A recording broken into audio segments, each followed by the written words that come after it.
चुनाव के बीच में कह सकते हैं उनको हटाया गया, उनको कहा गया कि भैया आप घर बैठिए, ये कहीं ना कहीं बीएसपी के तमाम जो लोग थे उनके लिए भी खासा निराशाजनक था, क्योंकि आकाश आनंद लगातार अपने भाषणों के जरिए बीएसपी के अंदर एक नई जान फूंकने का जो काम है वो करते हुए नजर आ रहे थे। अब ऐसे में क्या आकाश आनंद उसी भूमिका में नजर आने वाले हैं? क्या आकाश आनंद एक बार फिर इस तमाम चीज़ों सीख कर कुछ बेहतर कह सकते हैं कि होकर निकलते हुए नजर आ सकते हैं? क्योंकि परिपक्व है, अपरिपक्व है वो, और इसलिए उनको इस पद से बरतरफ किया जाता है। तो मुझे लगता है कि जो है इस तरीके के शब्दों को लिखने के बाद उन्होंने ही कहीं ना कहीं उनकी राजनीतिक छवि जो है वो धूमिल की है। और अब फिर से एक बार जब उनको एक बड़े पद की जिम्मेदारी सौंप दी गई है तो अब देखना होगा कि वो कितनी जिम्मेदारी के साथ इसको निभाते हैं।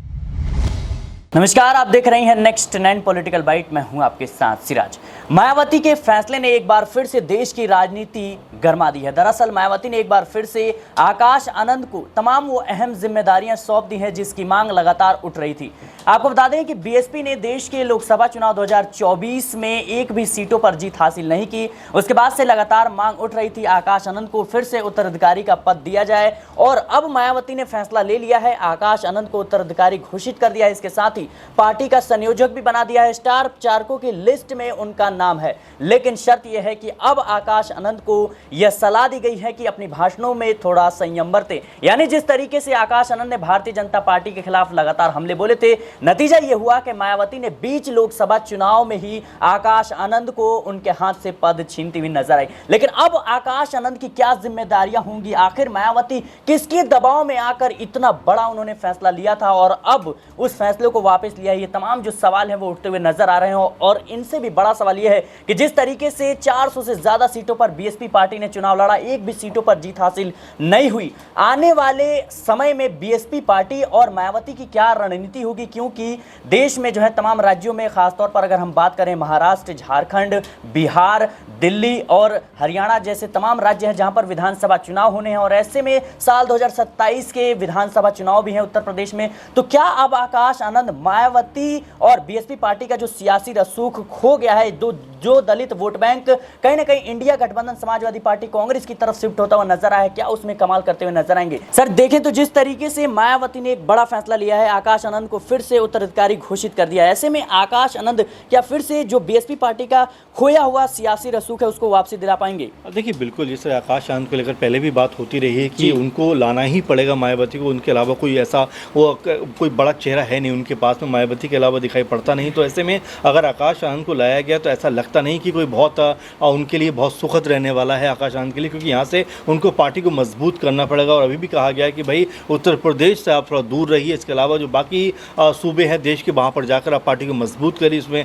पंजाब है, उत्तराखंड है, मध्य प्रदेश है, बिहार है और तमाम राज्य, वहाँ पर जाकर आप पार्टी को मजबूत करें। ये बात आकाश आनंद को जो है कही गई है। वैसे में क्या मायावती आने वाले दिनों में क्या जो तमाम जो जिम्मेदारियां हैं वो आकाश आनंद को यहाँ पर सौंपती नजर आई? क्योंकि ऐसा लगातार कहा जा रहा है कि पॉलिटिकल तौर पर जिस तरह से मायावती को एक्टिव होना चाहिए वो वैसी नज़र नहीं आ रही है। तो ऐसे में आकाश आनंद उनके पास एक ऐसा बड़ा नाम मेरे ख्याल से वो बना सकती हैं या उनको बहुत सारी जिम्मेदारियां दे सकती हैं जो बीएसपी को आगे बढ़ाने में अपनी जिम्मेदारी और जवाबदेही दोनों तय करते हुए नजर आ सके। आपने देखा कि जब उत्तर प्रदेश के अंदर तमाम जगह पर रैली कर रहे थे आकाश आनंद, तो भले ही 2-3 जो रैलियाँ थी वहाँ पर उनकी जो भाषा को लेकर सवाल उठाए गए, उनके जो शब्द थे उसको लेकर कहीं ना कहीं बहुत सारी बातें कही गई। लेकिन अगर उनकी आप जिस तरह से उनके भाषण देने का अंदाज़ था उसको देखें और जिस तरह से दलित समुदाय से लेकर तमाम समुदाय के अंदर उनकी पैठ मजबूत होती गई और उसको आप देखें तो ये माना जाएगा कि आकाश आनंद ने कहीं ना कहीं बीएसपी के अंदर जोश उत्साह भरने का काम किया। लेकिन जिस तरह से बीच चुनाव के बीच में कह सकते हैं उनको हटाया गया, उनको कहा गया कि भैया आप घर बैठिए,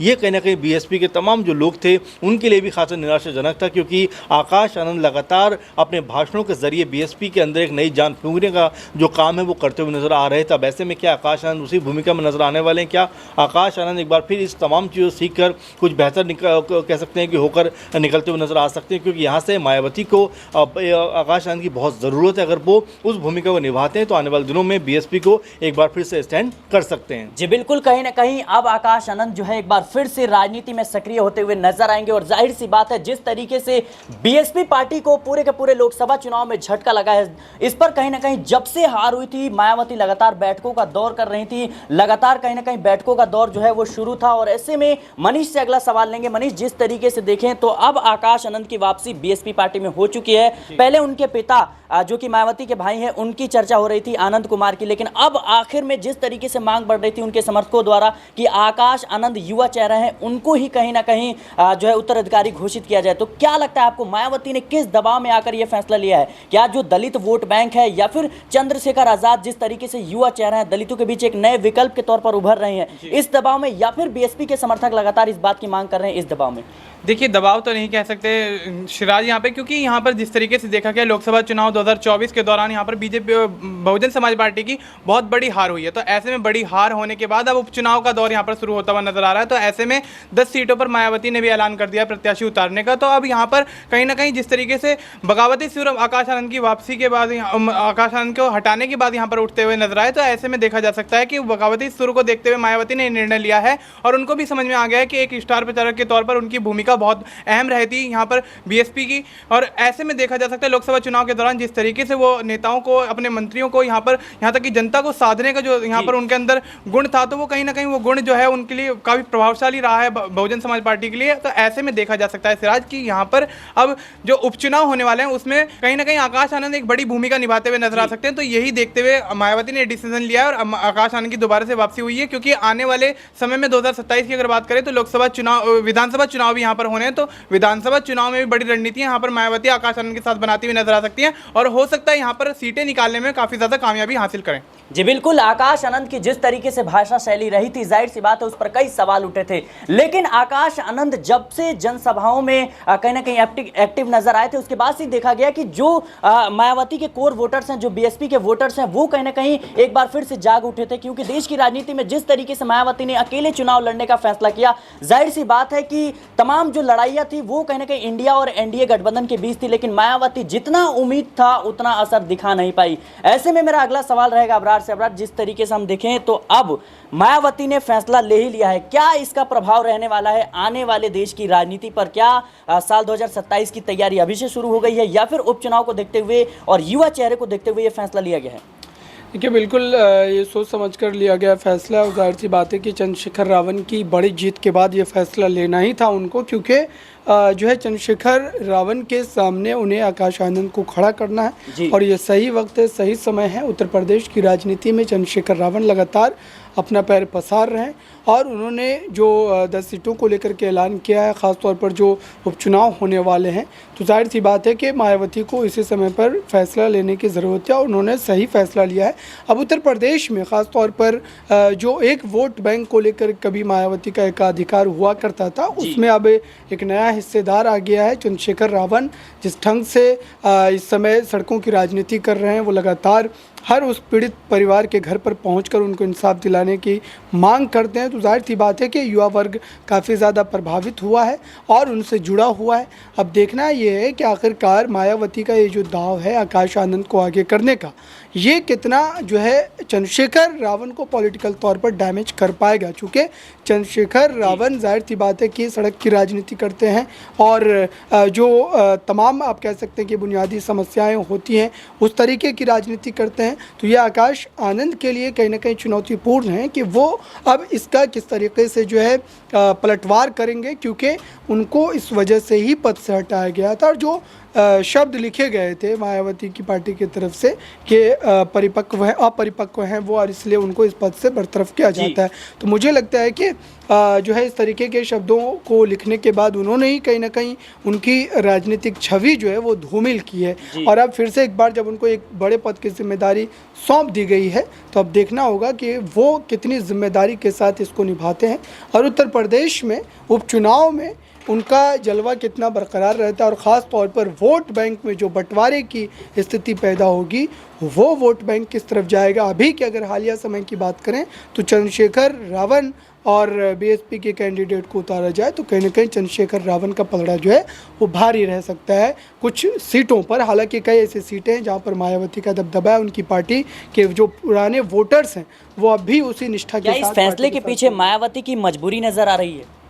देखिए, वो कोई भी राजनीतिक फैसले के पीछे कई सारे कारण होते हैं और जाहिर सी बात है कि इस समय ये फैसला लेना ही था उनको, चूँकि चंद्रशेखर रावण की जीत के मायने कई बड़े होते हैं।